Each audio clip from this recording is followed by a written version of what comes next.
Building a lean-to is fairly easy, cheap, and a quick way to create some extra space. For those bigger items you don't want to store inside, or you might not have room to store inside. After I load my truck up with everything I think I'm going to need, I drive over and get started. So right off the bat, just doing some quick, easy layouts. Going to put some marks on the side of this building, pop a chalk line down through there, and that's where I'm going to put my, I guess I'll call it a header, a nailer. I'm not sure what to call it, but that's where it's going to go. Now this stack of lumber is a bunch of pre-used studs, 2x6 studs, that are repurposed.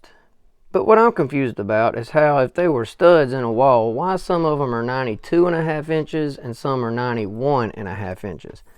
They're not the same length. Now to get my post square with the building, I'm going to be using the 3-4-5 method. Now I've done this a couple of times already in the past, but I seen Dave Whipple from Bush Radical do it like this, and I liked it, so I thought I'd give it a shot. So on the board that's running out in the yard, not only will I put 4-foot measurement on there, but I'm also going to put an 80-inch measurement on there. And that 80 inch is going to be where my post is sitting. So once I get this board square, I know the 80-inch mark is where it needs to be, and that's where I'm going to dig my hole.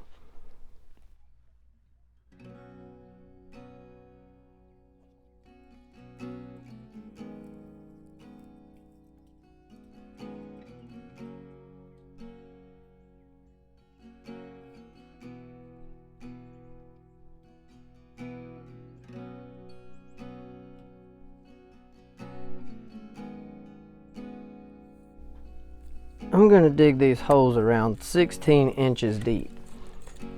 But one thing about this Alabama clay we're also fond of, it hasn't rained in a couple weeks. The ground is hard. I need dynamite to bust this up where I can dig it. So after cutting out a couple roots, and not just that, I was sitting here sawing, and you're about to see my battery just breaks in half. I ain't sure what happened there, but the battery broke. So I had to go get another battery. But I could not get this ground to dig. I think this was about the hardest part of the whole project, was digging these two holes. So what I decided to do after I got it down just a little bit was fill them full of water and find something else to do for a little while and let that water soak in there and kind of hope it'd make it a little easier to dig.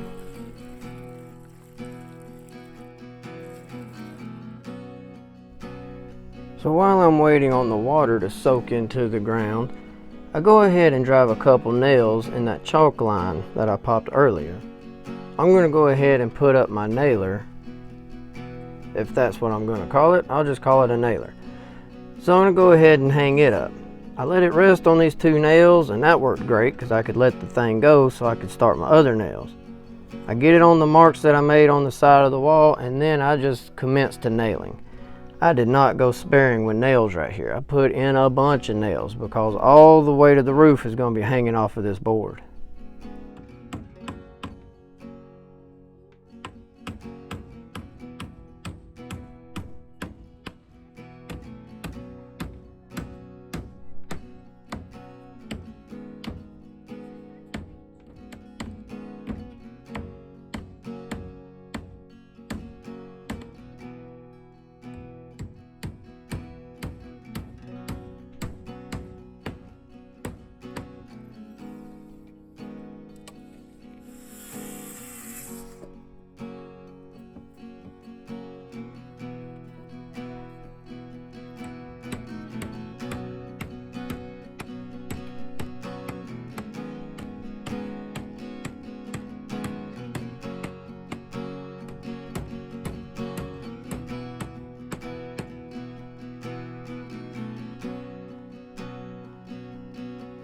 So the water trick did work a little bit for a couple of inches, but then the dirt got dry again and hard as a rock.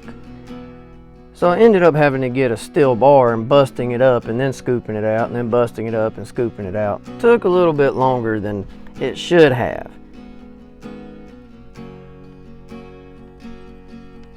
But what I'm doing right here is just getting this header level. I drove the nails in on the other side of the post to hold that side of the board up, and all I'm doing is just scribing a line. I'm going to notch these posts out so this header can sit inside this notch and let the post support the weight of the header and the roof.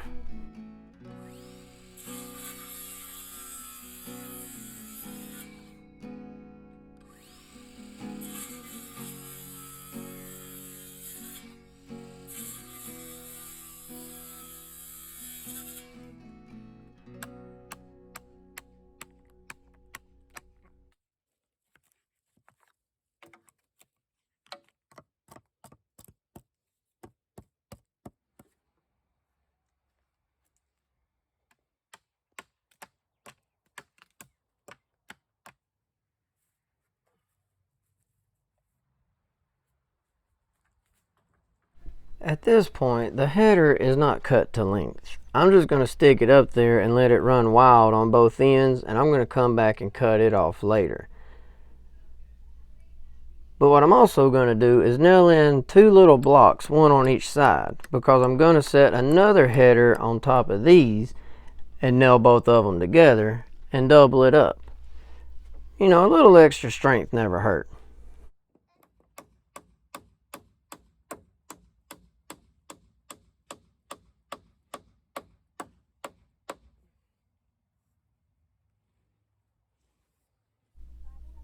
Now to give it its first load bearing test. Looks like it's going to hold up a 7-year-old just fine, so we're ready to move on.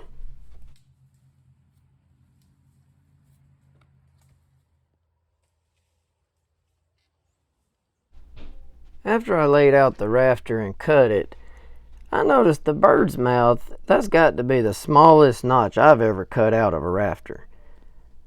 So after thinking about it for a minute, I'm not wasting no more time cutting out bird's mouth. I'm just going to let them sit up there.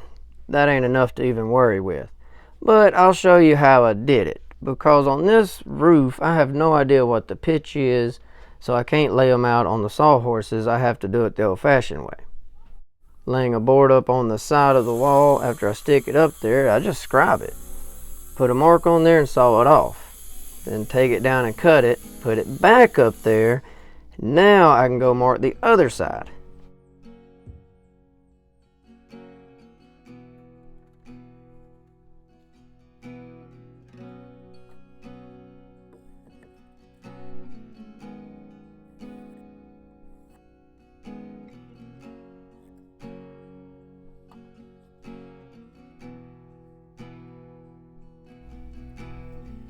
I know my header is 3 inches wide because I have 2 boards nailed together. So I square off the line that I made earlier, and I just let it run wild until 3 inches falls off the edge of the board. And I draw a line to that point. And if I was going to cut all these rafters, that's how I would do it. But since I'm not, I ain't going to worry about it no more. I'm just doing this so y'all can see how I found my angles.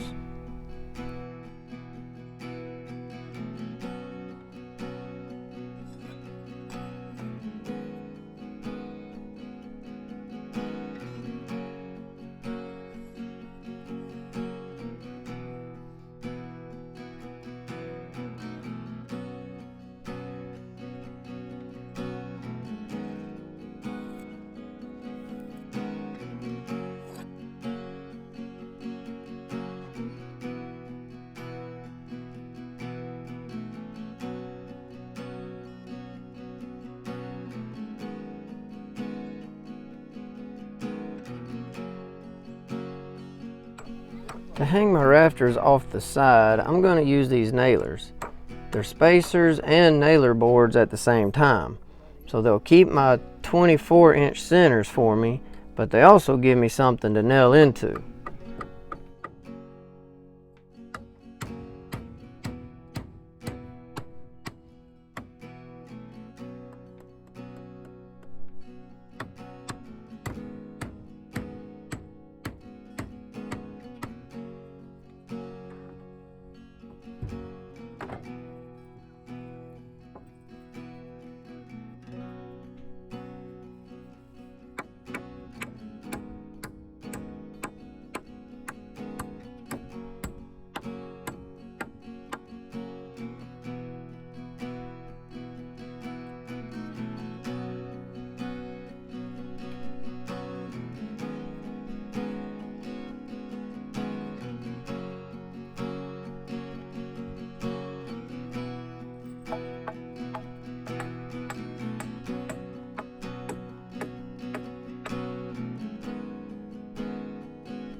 I do the same thing on the front, except I nail these down flat, but I still nail it in from the side. Another thing these spacers do is I've already have them pre-cut. I don't measure or mark anything after I do this, because I know every board is going to be 2 foot center, so I don't have to go down the side of the wall, put marks on there, and then come back and put the boards. I just scoot the board over, push it up against the block, and it's where it needs to be.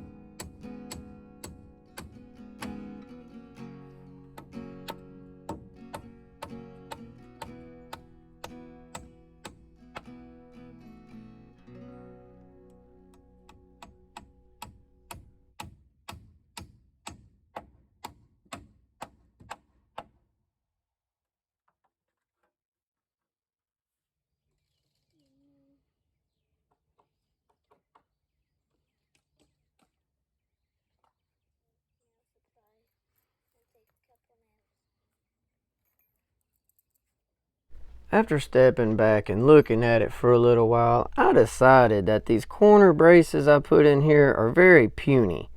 I just don't trust that to help support this thing years down the road. So I'm going to double this up and put another board over the top of that one.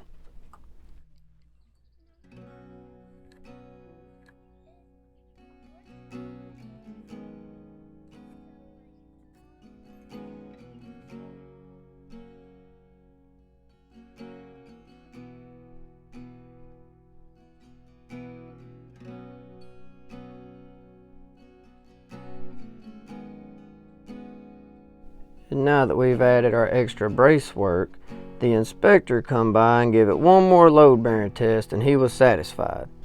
So now we can go back to the shop and start cutting out slats to put across the top of these rafters.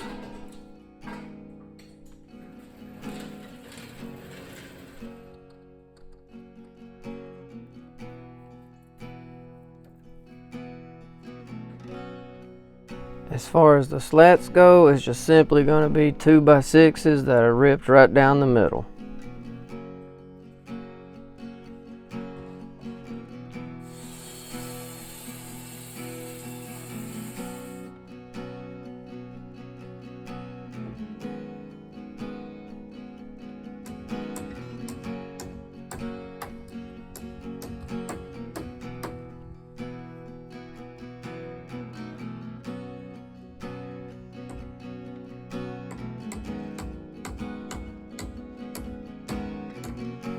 I let these boards just run wild, either off the end or in the middle, it doesn't matter. I'll come back and pop a line later and saw them off evenly.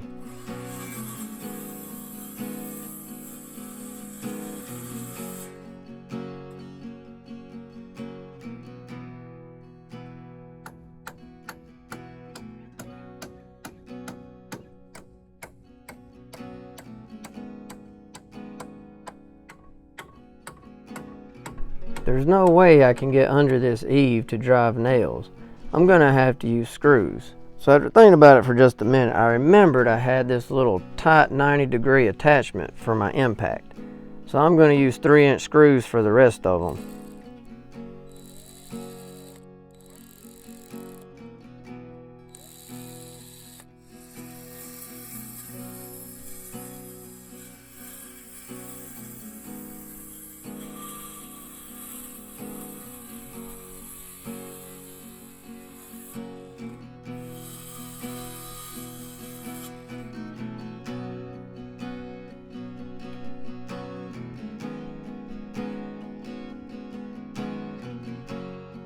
After using my truck, some leftover boards, and a ladder, I've got a full-length walk board across the side of this thing.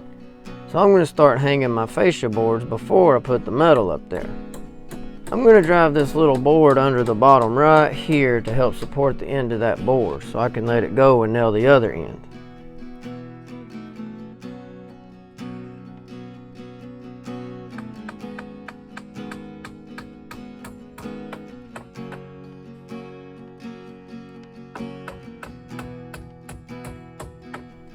I just don't enjoy hanging fascia boards or soffit, either one. But when it comes to the fascia boards, it just takes a little bit longer and it doesn't cost that much more, and it makes the biggest difference. It really trims the building out and makes it look so much better.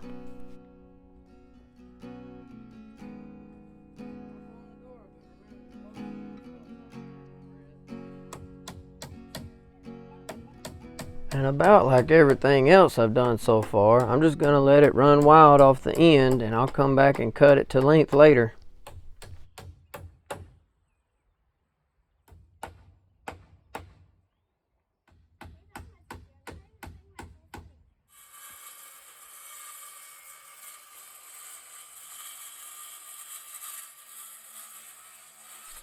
To find the angles on these fascia boards, I'm going to do the exact same thing I did with the rafters. Just use a scrap piece of wood to make a mark, saw it off, and then put it back up there and make another mark and saw it off.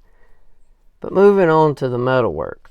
Since this roof is so flat, I think it's about almost a 212. It's pretty flat. I'm going to add some drip edge on the bottom here. And I'll also leave about a 4.5 inch hangover on the front. This will help keep water from running back uphill. I know that sounds funny, but it'll keep the water from running back under and dripping on the inside of the building.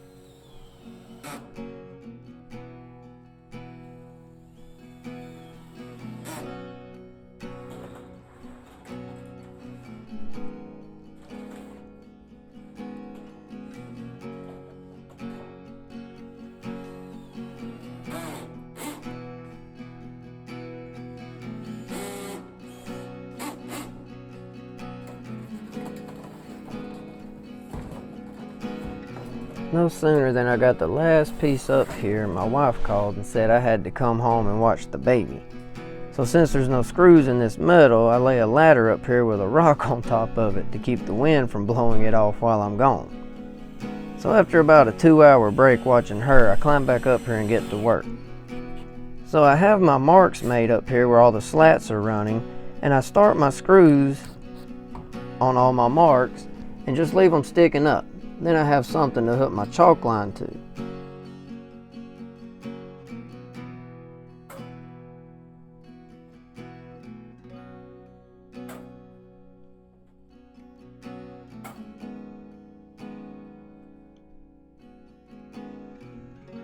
Just a little word of caution in case you don't know.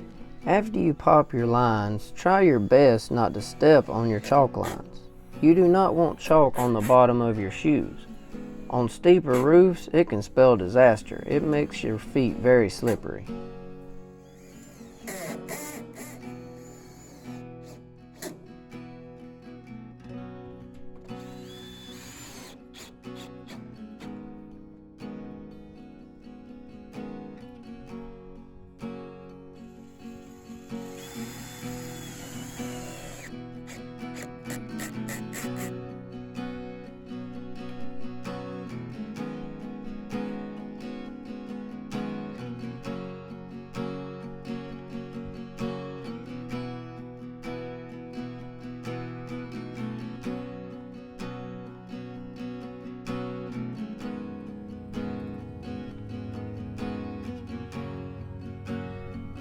After I get my mess cleaned up and everything loaded up in the truck, I can get out of the way where I can finally see it. But there's something about this lean-to that I'm just really proud of. I've built all kind of stuff through the years, but there's something about this that just, I don't know what it is. It's just special for some reason. But I'm glad I got to share this with y'all. Thank you so very much for watching here at the house.